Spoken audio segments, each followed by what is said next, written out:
Passion, drive, and patience. What brings home the winning trophy is also what keeps your ride or die alive. eBay Motors has everything you need to maintain your vehicle and level it up to peak performance, from superchargers, roof racks, exhaust kits, LED headlights, and more. Whether you're into speed, power, or style, eBay Motors has got you covered. With over 122 million parts for your number one ride or die, you'll always find exactly what you're looking for. And with eBay Guaranteed Fit, your part is guaranteed to fit your ride every time or your money back. Because with eBay Motors, you're burning rubber, not cash. With all the parts you need at the prices you want, it's easy to turn your car into the MVP and bring home that win.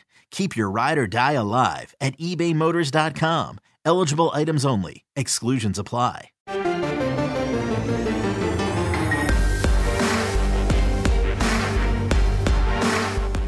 You've discovered your link to GoPowerCat.com's PowerCat podcast. Now, here's your host, GoPowerCat.com publisher, Tim Fitzgerald.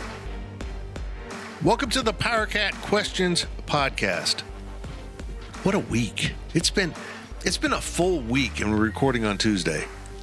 I got done with work on Monday after posting a bunch of stuff, and I thought, wow, is tomorrow Friday? I literally did. But I'm not very bright. Tim Fitzgerald, Zach Carlson, Ryan Gilbert here at the Go PowerCat home studio in Dog Spa. There's currently a dog on the couch doing something I don't want to describe. Come on, you would if you could. Oh, boy. If you are a subscriber to GoPowerCat.com, you are getting your money's worth this week. We've had back-to-back cannonballs, which is insider information only at our VIP message board, Wabash Station. Good stuff, juicy stuff. And we appreciate your questions that we won't be discussing here on a public podcast. Maybe kind of hint at some things, but no, that stuff's up at Wabash for our subscribers. That's why they subscribe, and hope you enjoyed it. Nothing definitive on either front, but certainly very, very interesting. We're sponsored by The Fridge. They're very interesting. They have liquor and booze and stuff. I just found out a buddy of mine has a dog named Bullet, spelled like Bullet Bourbon. And I thought, maybe I should get 3 new dogs, because these 3 are defective as hell, and name them Bourbon, Whiskey, and the female can be Gin. I won't like her because I don't like gin. No? I don't know what to say. I was just inspired by The Fridge Wholesale Liquor. Okay. Our segment sponsors are Tanner's and the High-Low. Making big plans for Tanner's. I'll probably be down there some on Saturday, because Saturday is Real Patty's Day in Manhattan. It's the actual Patty's Day. Because, Patty's Day falls on a Wednesday.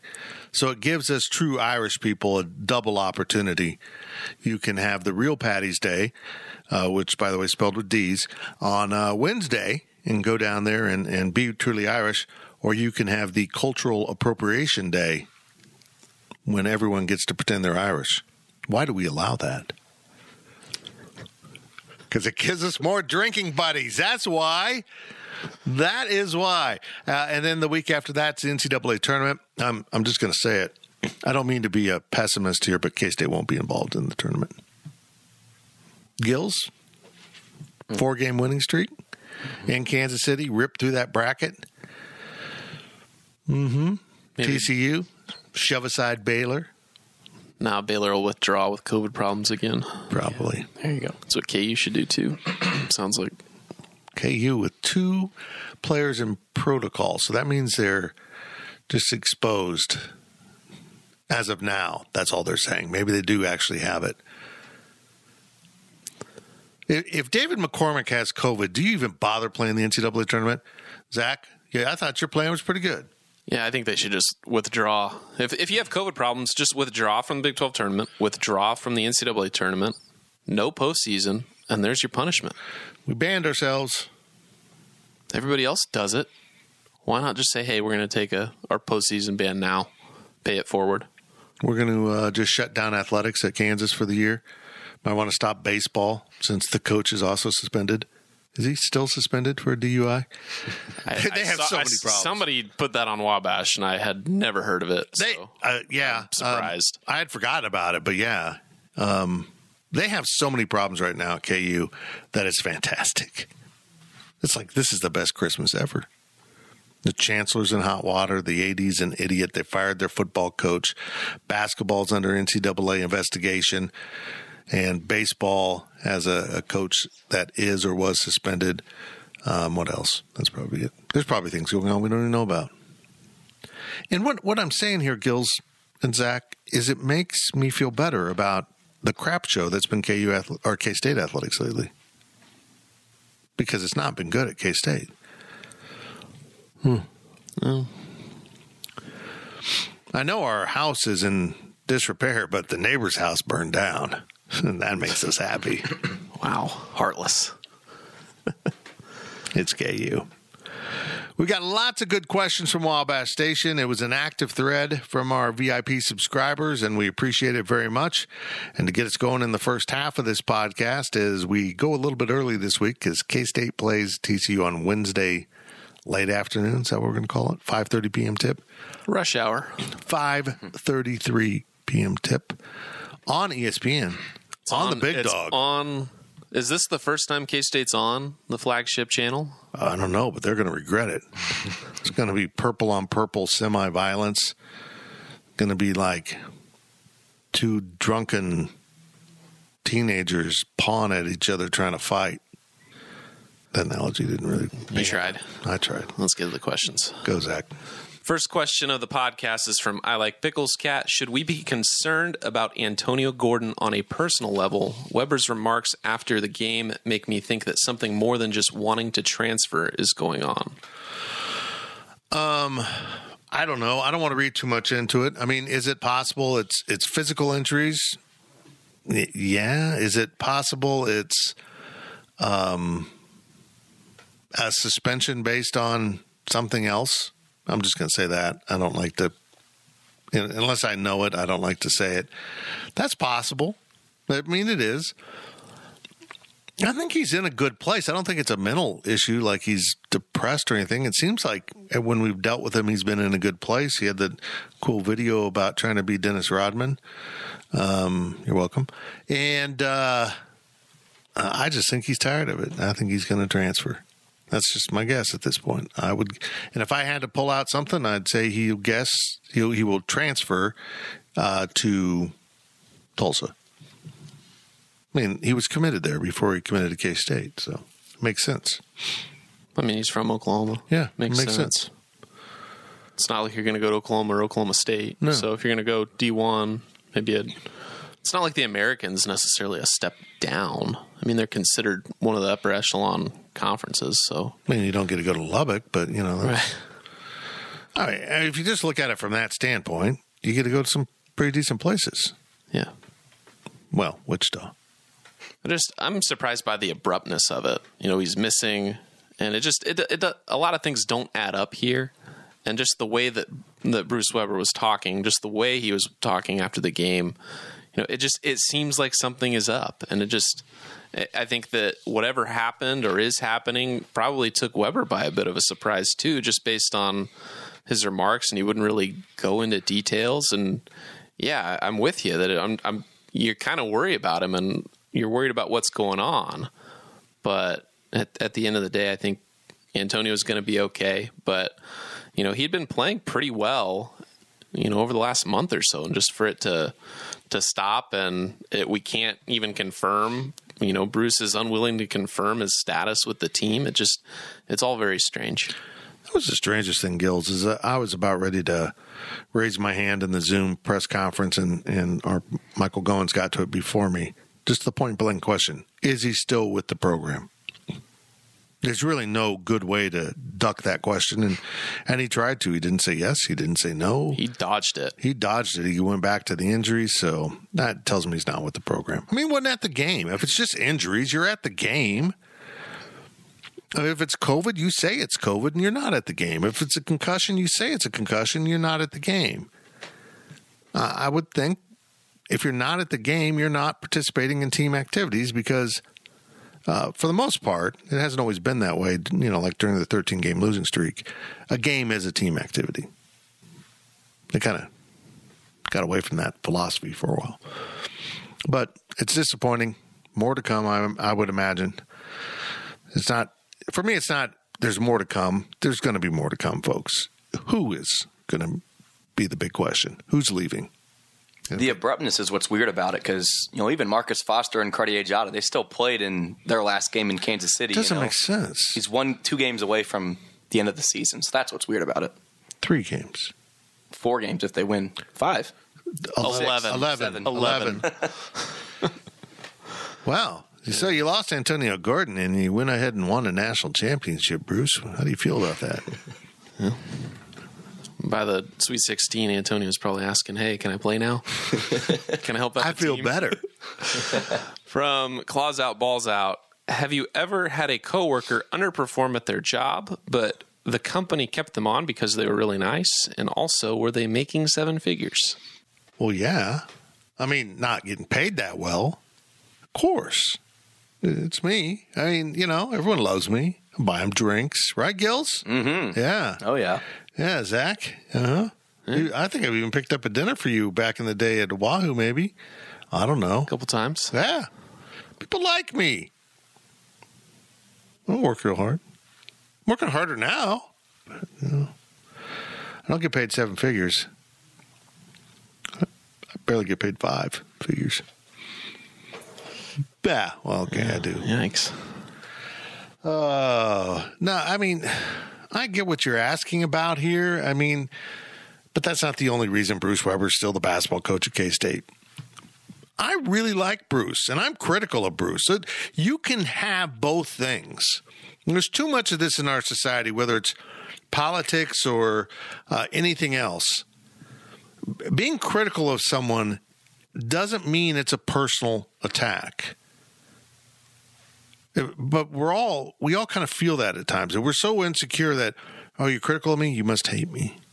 Why are you after me?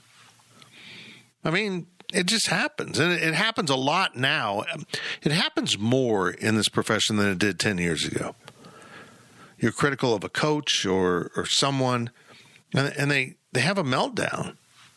They internalize it. They take it as a declaration of war. And anymore, if you say something people disagree with or you do something people disagree with, it almost just makes it all, it's not about work or anything. It's just so internalized. Bruce is a great guy. So I get what you're saying. I understand that. But it also is the reality that people don't like him because he's not winning or because his voice is high pitched or they don't like his style. And, I probably have fallen victim to that in the past, but I'm a better man now, Zach. I've learned about myself in this journey. You should see the look on his face. But yeah, it's one of the cards on the table why he's still the coach. The other is some people really believe he's going to get K-State back, and in 3 years, they'll be winning another Big 12 title. They've normalized this process, which there's nothing normal about it. And some of the fans have too.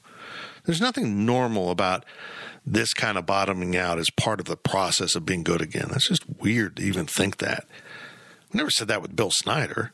Oh, you just won a Big 12 championship. Oh, they did do that. Never mind. Let's go back to 98 when they were really good and they lost a ton of talent. They came back in 99 and 2000 were pretty good. So, 2003, then they did bottom out. But it's just not normal. It's not like they went from Big 12 championship to 0-11, 0-12. I mean, they were around 500 for a couple of years. So I'm just talking now. It's okay. Let's move on to the next question. Next question is from Jim Cat. Are you surprised that Jamie Dixon has done so poorly at TCU? No. I know they have not been good for a long time, but I really thought he was better than this. No. Gills, what are your thoughts on Jamie Dixon? You're a younger guy, and you kind of he's been the coach there probably almost all the entire time you've really been paying attention. Mm-hmm. Yeah, and I remember him at Pitt, and he was impressive, and that was when the Big East was the really good Big East with Georgetown and West Virginia and, all those good schools. And he had success there, and people forget about that because of, how bad he's been at TCU. So I am a little surprised by it. I know TCU's probably the hardest school in the Big 12 to win at, I would say. So I get it. It's tough, but at the same time, they got robbed of an NCAA tournament bid. What was that, 2 years ago, I think, when they're on the bubble. So I would say I am surprised, but at the same time, it doesn't shock me that TCU's not the best team. Yeah, I'm not surprised that they've, been bottom third of the conference, but you might, and early on in his career, he did improve on what Trent Johnson, what he was doing. They got better. They're better now than what they were when they first joined the conference. There's no That's doubt. for sure. But, and yes, Jamie Dixon had decent success at Pitt, but him taking the job at TCU is just, I don't know.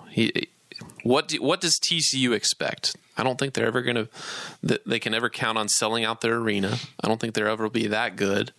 But a bubble team is about their ceiling, at least right now. That year they got, they made it, they were just short of the NCAA tournament and they made the NIT. That's about the limit there. That's about what you can expect from TCU. And while Jamie Dixon is a better coach than the NIT, is he good enough to make TCU better than the NIT? I don't know. Let's review Jamie Dixon's career. I just found it interesting here. I hadn't looked at his numbers for a while. And again, I'm just going to focus on his conference standings. I mean, he won more than 20 games all but one season at Pitt. And he was there from 03 to 16. So I got to do math here, and I'm going to explode, and that's not what I want to do. He was at Pitt for 13 seasons, it looks like. One season, the second to last season, he won 19. He started off with not a bad season at all, 31-5, and won the Big East. That's a good way to start your career. He dropped to fifth, 10-6, 10-6, 12-4, 10-8, 15-3, tied for second. 13-5, tied for second. 15-3, won the league again, and then they dropped to 5-13. Does that sound familiar?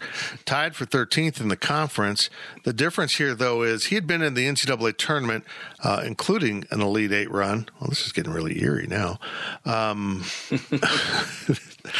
He including an Elite Eight run, then 2 rounds of 32. And then they dropped to 13th in the Big East, and they won the CBI. I don't know if they have a trophy for that. Would you have a trophy for the CBI and actually put it out on display? Or would it be like socks you got for Christmas? Nice socks. Like they're in the dresser, and you can see them, but you're never going to point them out. Yeah. Then in 12 and 13 after that, they went back to the NCAA tournament. They went 12-6 in the Big East, and then they joined the ACC, and that's where things started to get a little more rocky. 11-7, fifth, and then back-to-back ties for ninth place at 8-10 and 9-9. So he was still hovering around 500, but they had dropped substantially in terms of where they were placing in the ACC. He went round of 32, NIT first round of 64. In his 3 years with Pitt and in the ACC, he came to TCU and was a miracle worker. Wow. They went 6-12 his first season, but 24-15 overall, and they won the NIT. 21-12, 9-9, fifth in the Big 12, went to the NCAA tournament and Webered the first round. Then 23-14, 7-11. This is the year you're talking about, NIT semifinal. Last year, 16-16, 7-11, nothing. This year, they are sitting at 12-13. Oh, this hasn't been updated. They were 5. Maybe it has 5-11, 8th in the conference. So this is his worst year in terms of conference record since that CBI championship season back in 11 and 12, but they won 22 games that year, so they were able to get into the postseason. They're not going to get into the postseason. So I guess there probably would be reasons for discontent in Fort Worth. By K-State standards, he's got another good year under his belt to go, and maybe 2. I mean, this is part of the natural transition, apparently, at Kansas State. Maybe it's all purple teams where you get to bottom out and ramp back up. This has been a brutal year for the Big 12. 3 programs got caught in transition. TCU to a lesser extent. They got some players. They're okay. K-State, in particular, Iowa State should be better than they are, but they're still the bottom 3 in this conference are the bottom 3. The top 7 will all be in the NCAA tournament. It's been brutal. I mean, K-State won the bad division going 3-1, and they can emphatically win it by beating TCU on Wednesday. So I don't think they'll fire Jamie Dixon. He is their guy. I mean, he is a frog. He went home. He left a good job to go home. You got to reward him for that. Hang on to him. And honestly, I think this year might be more of an aberration. I think you do give him another year to see what happens. And if they continue to underachieve and then they're 8th, 9th, or 10th next year, maybe you light him up. But he's 96 and 70 overall at TCU, 34 and 53, 39% winning percentage in the Big 12 in his 5 seasons. That was a lot of Jamie Dixon information. By the way, he wears a size 42 sport coat. I don't know that. I just thought I'd throw it in. Next question's from Rasslin1982. How long before basketball is fun to watch again? Even when we've won these last 2 years, has it been enjoyable to watch? Gills, you watch a lot of basketball. Is college basketball fun to watch on the whole? I like it a lot more than the NBA, yeah. Yeah, well, I agree with that. But I think the way it's officiated now has made it an uglier product than it should be. Mm-hmm. I agree. And plus, I think analytics have kind of taken a bite out of college basketball. There's no more running rebels. There's no seemingly teams that go out there with reckless disregard to how you should play the game and just go out there and chuck the ball and run up and down the court and foul you a lot.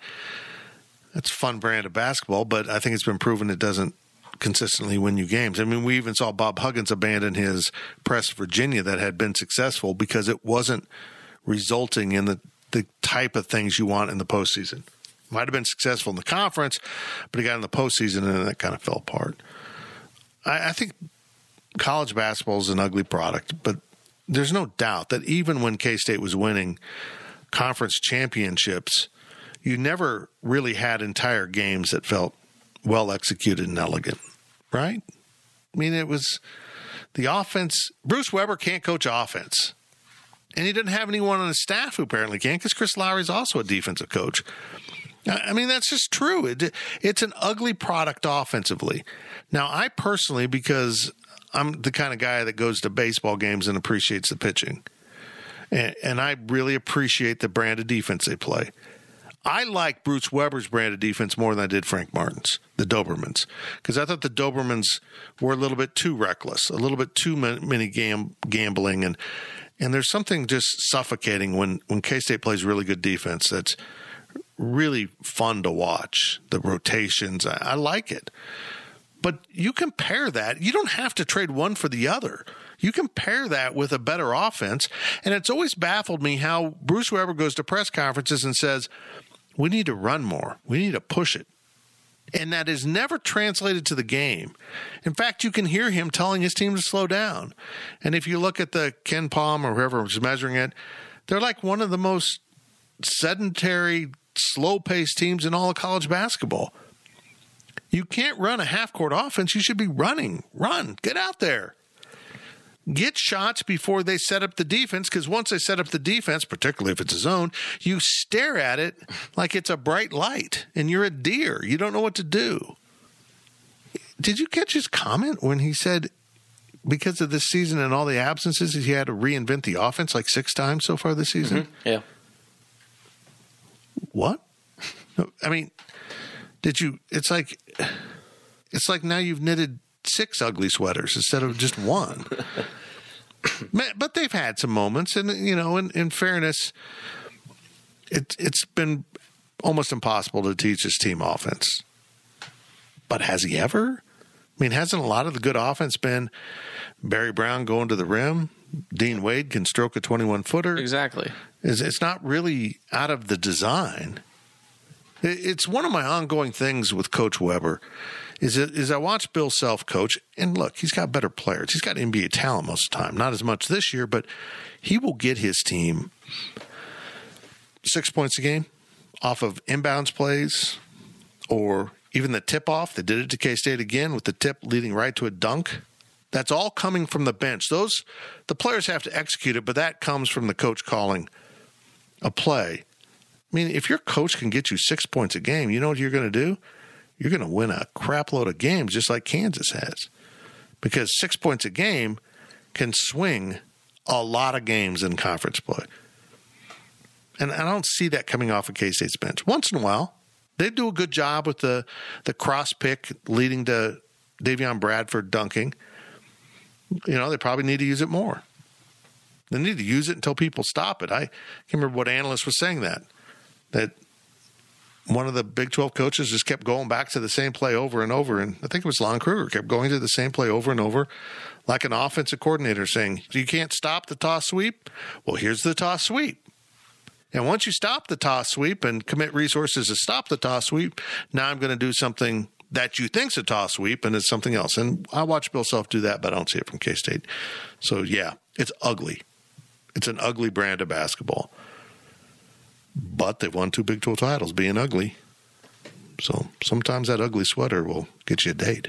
I mean, even when they're winning, it's not satisfying basketball to watch, in my opinion. Yeah. As cool as it is to have hard-nosed defense and hold opponents to under 60 points a game, when you're scoring 6 more points than them, is it really satisfying? I mean, yeah, the wins are nice, but the game itself needs to be somewhat thrilling here, in my opinion. You know, like you mentioned, Barry Brown, Dean Wade, they would score. K-State just hasn't had that the last 2 years. Nobody that's willing to go score. So, or even capable. Or even capable. So until you find those pieces, maybe it's Nigel Pack. You know, maybe it's Davion Bradford. You know, there needs to be somebody out on the floor every night that you can look at and say, that guy's going to get 20, that other guy's going to get 15. I mean, that's when K-State basketball will be exciting for me again. When you can look at Barry Brown and say, he'll get 20. Dean Wade, he's going to go get 15. You know, there isn't anybody like that right now. You know, maybe Nigel, but that's about it. If Bruce Weber does return next year, if he does, and, you know, all this talk about retirement and everything else that's out there swirling, if that's all just noise and he comes back and he just signs new players that are freshmen or JUCO transfers, I'm at a loss. Gills, I point blank ask him about the transfer portal, and he said, you know, Coach Katie told me a long time ago, you got to evolve with the game, and the transfer portal is a big deal. Now, I know Jay Heidrich keeps saying, second week in a row I mentioned Jay, that all the positions are taken, and I don't agree with that. I only think the 2 spots you're threatened by what's on the roster would be Davion Bradford. If you're a 7-footer, if you're a true post, you're not going to come to K-State. You've got a freshman and a sophomore who can play. They don't need that anyhow. That's fine. Or point guard. Now, combo guard, someone that can slide over to the point. Well, I don't think you're threatened by anyone else on this roster, even if Mike McGurl comes back. The only reason to be threatened by him would be blind loyalty by the coaching staff to him to play him over a better player if they can go get a couple transfers at the 2, 3, and 4 positions, somewhere in there, that can score.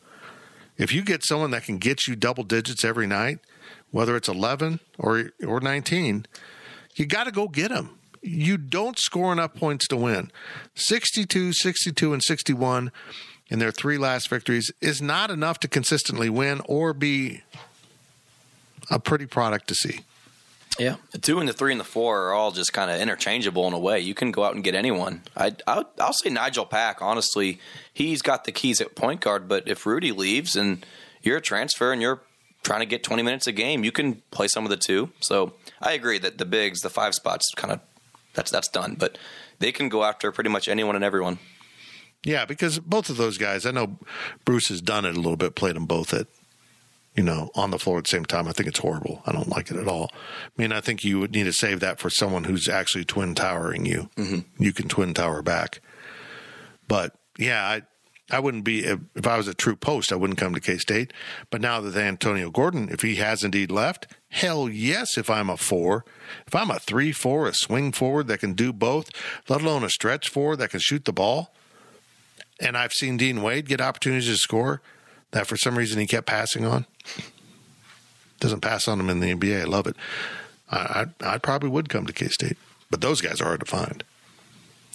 Last question of the first half from KNED. England's Football Association, their soccer governing body. Sakes, where are we going? We're going to be okay, Fitz. Is it a Ted Lasso question? It's not. Ah, damn it. England's Football Association is considering releasing audio of referees explaining their rulings and having possible referee post-game interviews should referee pressers or post-game interviews be done in America. Love it. Mm-hmm. Okay, I apologize, KNED. That's a great question. But I'm only for it if they have an English accent. At least with basketball, it should be like football. When they go to the monitor and they need to make a ruling. I mean, hockey started doing it. They'll say what the ruling is to the entire arena and have a mic. Whoever the crew chief is for basketball should be explaining what the ruling is. It shouldn't be, especially with these remote broadcasts, when you hear them like, we don't know what's happening, guys, which is a whole nother tangent argument and complaint about that. Well, but at least a white hat in football gets on there. Right. Basketball's like the only sport, is what I'm saying, that you can't figure out the ruling. You don't know what it is. In all seriousness, let me ask you a question. Do you want to give John Higgins, Jerry Pollard, or Doug Sermons a microphone? Yeah. Yeah. Guys, I'm going to go to the monitor. Doug, you just want to talk to everyone, don't you? Yeah, no, I agree. They should explain it, and I've got a problem. There's the pool reporter thing, where if there is a question about the rules, you can have a pool reporter. But universities interpret that to be their SID. Bull crap. A working member of the media should be able to ask the questions with follow-ups as the pool reporter. A pool reporter isn't sending the White House correspondent in to ask the president a question. A pool reporter is asking the question to the president for everyone to hear the answer. And I think it should be exercised a little bit more often. I mean, we heard your explanation over the PA about this. What was the exact ruling? We couldn't tell. We deemed it went off this guy when, because I've seen that. It clearly goes off. So when they still don't rule it right, I want to know why they came to that conclusion. They should be held accountable. If they literally look at a replay and get it wrong still, they should be held accountable for that. They're not held accountable enough. And that's what he's getting at. Yeah. They clearly are not. They're untouchable, and they officiate like they're untouchable, and they officiate like they're more important than the game, the coaches, or the players. They are the game. To Doug Sermons, he is God on that court. And if he wants to tee up Bruce Weber for saying golly gee to him, he will do it. And if he wants to just warn Bob Huggins for telling him that his mother's a you-know-what, it's Doug Sermons' game. He can do that. He can do whatever he wants because he is not accountable to any way, at least in a public forum, and as far as I can tell, in any forum, because he keeps getting promoted as one of the best referees when he's complete horse crap. See, I think, yes, I would love to see referees have post-game press conferences and have to answer questions, but initially it would be a total disaster. These guys would melt up there, having to explain their decisions. And once the quote-unquote good officials right now, or the ones that are the regulars, if they melt trying to explain their decisions away, they're not going to be hired. They're not going to be calling games more.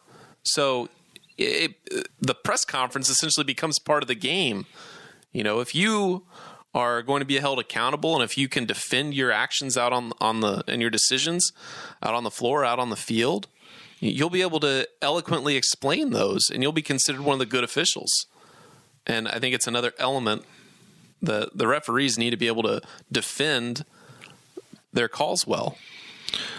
Gills, Michael Goins asks very direct and blunt questions. I love it. Mm-hmm.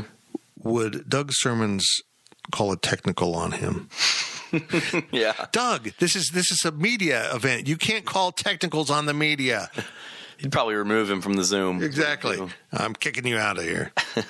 You bring up a good point, though. I mean, we go in and critique the players. Why'd you do this? Why'd you do that? The same thing should be, the officials should be held accountable. There's no reason they shouldn't be, I think it's part of the game for the players and the coaches to go address the media. Why not the refs? Another angle, the media needs to be more informed on the rule book, too. They need to know. Yeah, they need to know it just as well as the referee. Mm-hmm. If you're going to ask the hard questions, you need to know what the hard question is. Any particular rule you're after there? No, I'm just thinking of potentially. I mean, there are potentially complicated rules, when it comes to flagrants or other things that have a long list of criteria that the ref surely should know. But I'm still astonished at the number of games I watch, and the analyst says that's not charged because the defender's feet are moving, which has absolutely nothing to do with the rule. It's about your body position.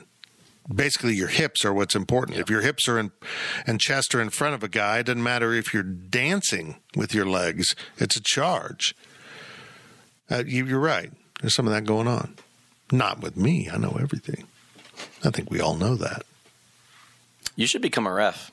I think it'd be fun. I used to referee slow pitch softball, and I was pretty good at it because I was Doug Sermons. See, I come from a point of understanding who Doug Sermons is. Because it was all about you. This is my field. Diamond. This is my field. And if I want to call a strike that's 3 feet over your head, it's a strike.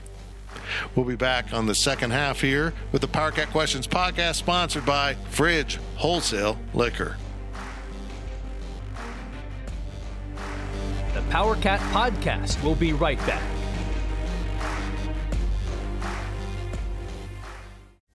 Getting the crew together isn't as easy as it used to be. We get it. Life comes at you fast. But trust us, your pals are desperate for a good hang. And when they hear you stock the party with drinks from Drizzly, they'll be banging down your door. Let Drizzly, the go-to app for drink delivery, take care of the supplies. All you need is an excuse. It doesn't even have to be a good one. It's your dog's birthday. The loquats are finally ripe. Whatever. With Drizzly, you can compare prices on a massive selection of beer, wine, and spirits and get them delivered straight to your door. Which means you can entice the crew to leave their houses without ever leaving yours. Whatever the occasion, download the Drizzly app or go to drizzly.com. That's DRIZLY.com today. Must be 21 plus, not available in all locations. JamesAllen.com is the online destination to easily design a customized engagement ring and save up to 50% compared to traditional stores. You pick a diamond, whether it's lab-created or earth-created, James Allen has over 200,000 conflict-free stones. Then you pick your ring setting and metal. And if you need some help, they have real-time diamond consultations available, where an expert can walk you through it all. Get 25% off your order at JamesAllen.com code podcast. That's JamesAllen.com code podcast.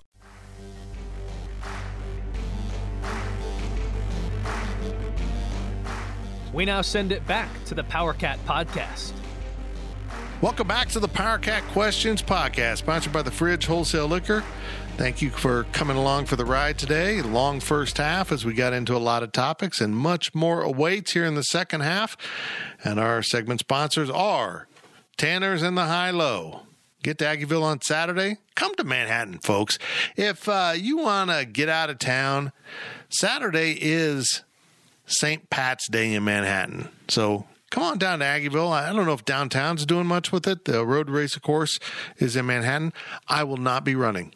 I'm just going to put that out there in case there's any confusion. I mentioned the road race not because I'll be competing. I don't feel like that's fair to the other competitors, that their race be interrupted for an ambulance. So I won't be participating, but it will be Saturday is St. Patrick's Day. Not Fake Patty's Day, because if you haven't heard, they're not doing that anymore. Yeah, whatever.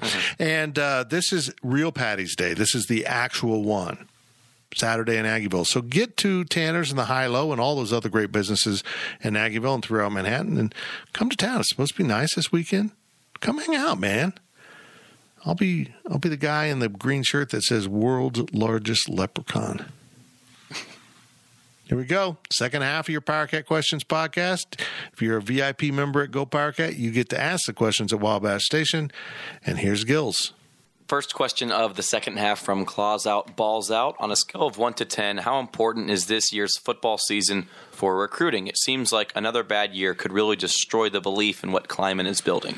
It's huge all the way around. If you want to look at it from a recruiting standpoint, I mean, they're struggling with that 22 class. They just are. You can't have that bleed into 23.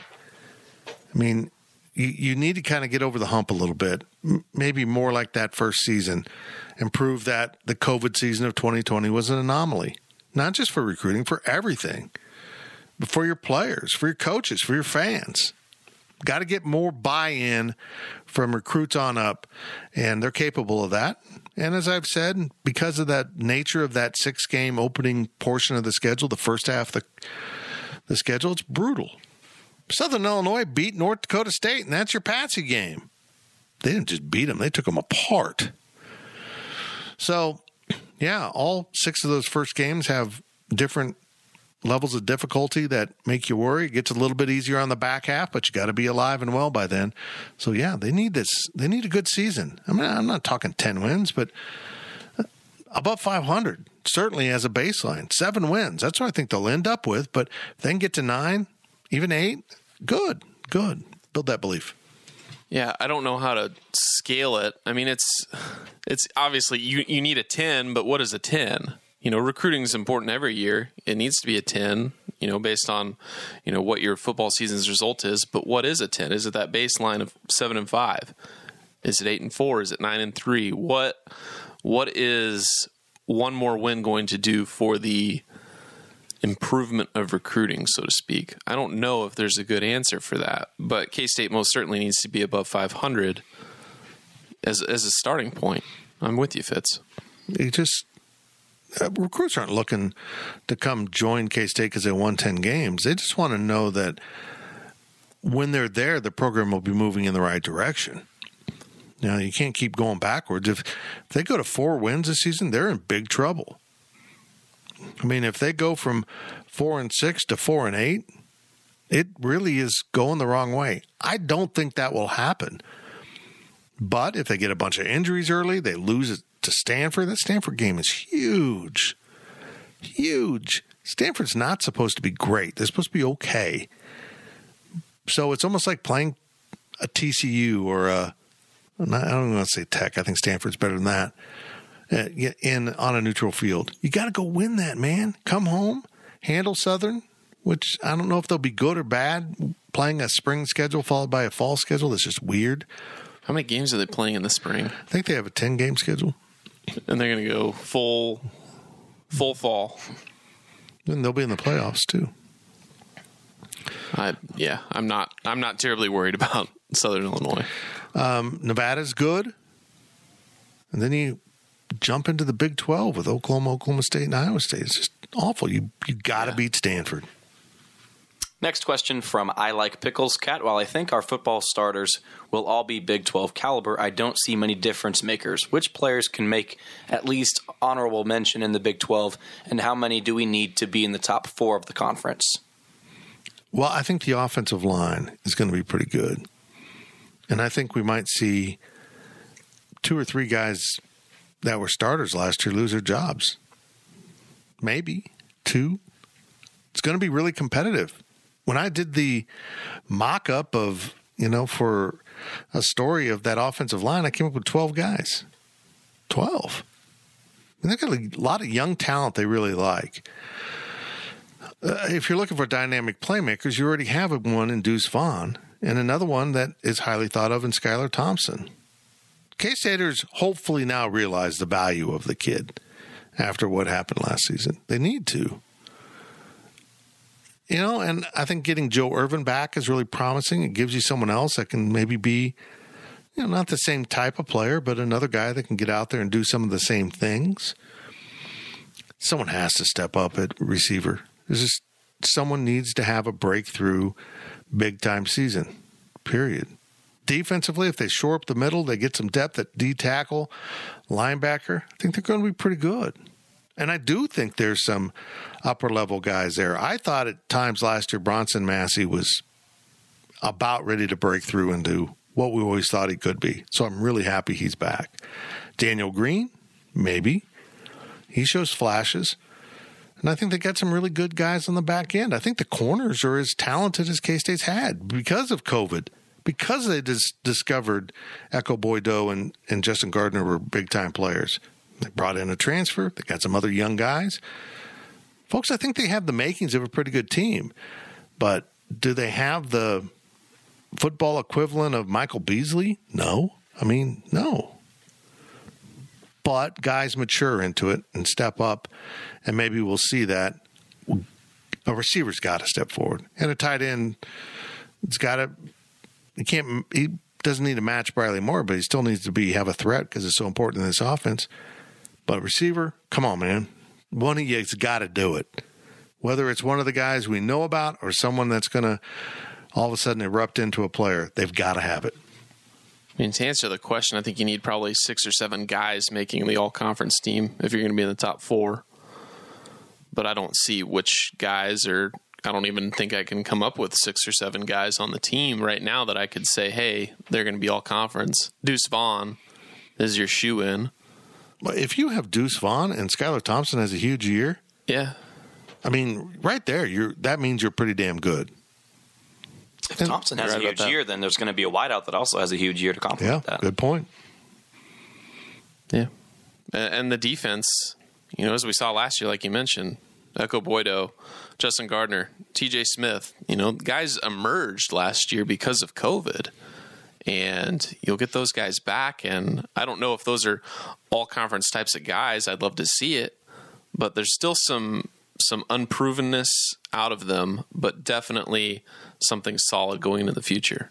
Is unprovenness a word? Unprovenness. I made it up. I would go with unprovenability. I think that's a good word. Next question from Raistlin. What'd you say earlier? Wrestling. That's Wrestling 1982. Or wrestling.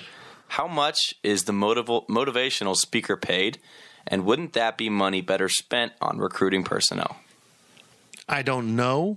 We don't think he's paid by the university. We think it comes out of Kleiman's personal. We can do some digging. We'll do some digging on that. We're actually curious about that, and I would agree with you.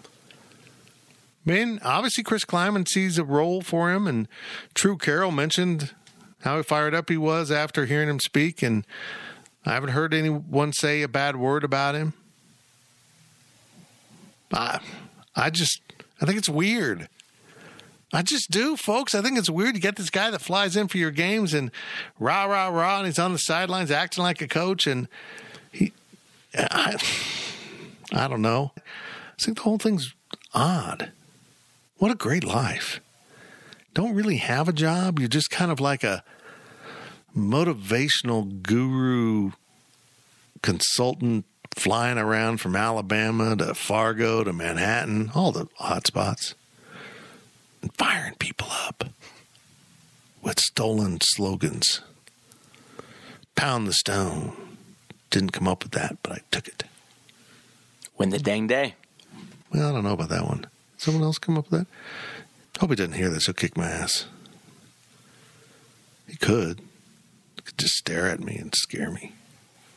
Next question from Mountain Dew Cat 74. Has there ever been a lower point in the men's sports? Not that I know of. They've always been good in one or the other. It's kind of like they teeter-tottered football. And that's part of the reason why Lon Kruger left, is all the resources were going to football, and he wasn't getting his practice facility. That's how long it took them to build a practice facility. Lon Kruger wanted it. Dana Altman didn't get it. Tom Asbury didn't get it. Jim Woldridge didn't get it. Bob Huggins didn't get it. It went on the chalkboard while Frank Martin was here, and Bruce Weber got it. So, yeah, I mean, yeah, it's pretty bad. It's pretty bad. But, they were so good in basketball until, the 80s when football started to take over later. Very frustrating. Arg. Zach, in your vast memory? I can't think of anything. Yeah. I mean, like, really, basically my entire life, K-State football has been good. Right. K-State basketball has been good for half of my life or so. The early part was the 90s, and we know how that was. The 2000s, early 2000s. To see what they were like. I mean, and then you go before when I was born, K-State basketball was the good team and K-State football was terrible. So there's like this period where one or the other is good. I mean, we're truly at the bottom, which is crazy to say, even coming off of a 4-6 football season. It's not like K-State's what they were in the 80s, you know? It's just K-State basketball is that bad this year. I mean, that's the anomaly. That's the problem. These last 2 years, you haven't seen this kind of thing. Maybe like 2004 when Bill Snyder won 4 games and, they dropped off the end of the table and Asbury was still the coach, or Woldridge was still the coach then. Maybe. I don't know. For my life, nothing compares to this. This sucks. So, yeah. It sucks. But, as we've covered earlier, at least we're not KU. That's the one thing Bruce Weber does. He doesn't do he doesn't cheat. No. Last question of the podcast from Mountain Dew Cat 74. Is the athletic department still suffering from a John Currie hangover? He ran off a successful coach, possibly gave Weber an impossible set of limits, and created tension and butted heads with Snyder, establishing an environment in the football program that possibly still haunts the Veneer complex today. That's a deep question, Very Zach. deep. You had Very to include deep. that, didn't you? Sorry. Mountain Dew Cat asked some good questions this week. I mean, look, we're like 40-plus minutes into the podcast. We've been brilliant, by the way. And we've used up all of our good brain cells. Now we're just left with the backup brain cells. And we got to answer this, Zach? Really? Yeah. Yeah, I get your point. I get your point. Anytime you're running off, you're hazing is a better word, hazing a coach based on personality and not what's going on the court. Yeah, I mean, you're not really working in the best interests of athletics. You're working in the best interests of you. This is the thing that bugs me about a lot of ADs. You forget you're the boss and you're supposed to run a successful athletic department. And all John Currie could see from his coaches was, I don't like Bill Snyder. I want to get rid of him. They're winning games. I mean, they're not going to the BCS, but he's stringing together bowl games. John, there's a lot of room below that you don't want to mess with. But he wanted to get rid of a Hall of Fame coach, and that tells you all you need to know. Set aside what he did with Frank Martin. Frank yelled at people. And that was threatening to John. He was mean, but he wasn't mean off the court. He was just mean on the court, and that's just not fair. I mean, he was looking at things through a John Currie's perspective. I've said it before, I'll say it again. He's a beta, and he was threatened by any alpha, Deb Patterson included. It's not about being a strong man. Any alpha coach threatened him, and he had some. But with all that said, he set a tone with fundraising and development and building facilities at Kansas State that still lasts and has greatly changed the future and outlook of the department. Gene Taylor's picked up on it. If they stay on course, they won't have a new Coliseum or Fieldhouse, but Bramlage will be much different if they blow out the west side and put in a new structure there and have a tunnel entrance more close to ground level so older fans can come in, mid-arena, more stuff underneath there, better locker rooms. They're going to totally change what Bramlage looks if they can raise all that money.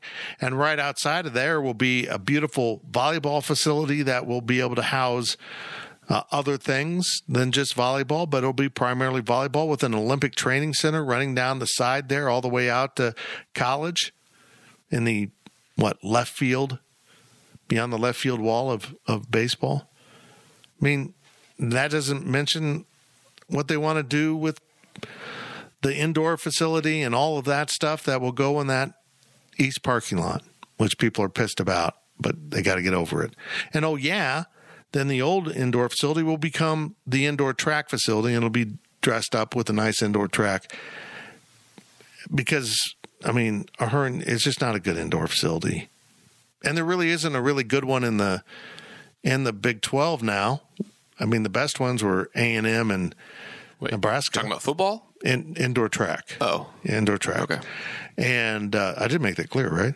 Indoor track, that will be the indoor football facility. And, that'll be a nice facility. It's adjacent to their outdoor track, and it's perfect. Yeah. So all of that, even though a lot of those plans came from Gene Taylor, the momentum came from John. And I don't think we should forget that either. K-State doesn't settle on crap anymore when it's building things. It doesn't build a deck without restrooms. It builds a oddly named Shamrock Zone, which I understand is from a donation, but it's just odd. That is going to be absolutely incredible. And if you've been in the club level on the west side now, it's absolutely incredible. And the football facility is absolutely incredible. I wish they would build a structure there on the east side to match and put athletics offices in that, but that's not going to happen. But all of that is because of John Currie. And don't be confused. He changed the game. No longer feeling sorry for yourself because you're little old K-State. You're not settling on facilities. And yet he was prepared to settle on results on the field just so that he likes his coaches. Weird. Just the whole thing was weird. Oh, I don't know. He was Jekyll and Hyde. Some really cool things, and the other things are like, what are you doing, man? Why? That it? I don't have anything to add. I agree. Okay. Gills, you haven't flunked out yet, have you? Not yet. Okay, keep working on that. What, 4 more weeks? 8 more weeks? Yeah, 8, I think. Got a career lined up in male exotic dancing or something fun? Yep. Okay, good. Use that K-State degree. Yep. Those journalism degrees are really valuable nowadays. That's it for the PowerCat Questions podcast. We'll talk to you next week. We'll have the insiders and questions after, probably. Let's be honest here. Basketball season will be over. What do you mean? Next week. No. They're going to win the tournament and keep playing. See, you just keep propping up the false hope that they're going to win the Big 12 tournament and make a run into the NCAA. And oh, hell yeah. We're going to Indianapolis, Zach. We're going to cover the Cats and the NCAA tournament for 3 weeks straight. I just rolled my eyes. PowerCat Podcast. All rights reserved. GoPowerCat.com and Spirit Street Publishing.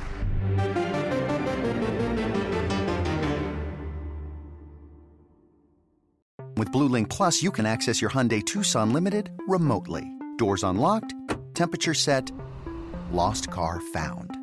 There it is. Get complimentary class-leading Blue Link Plus. Call 562-314-4603 for complete details.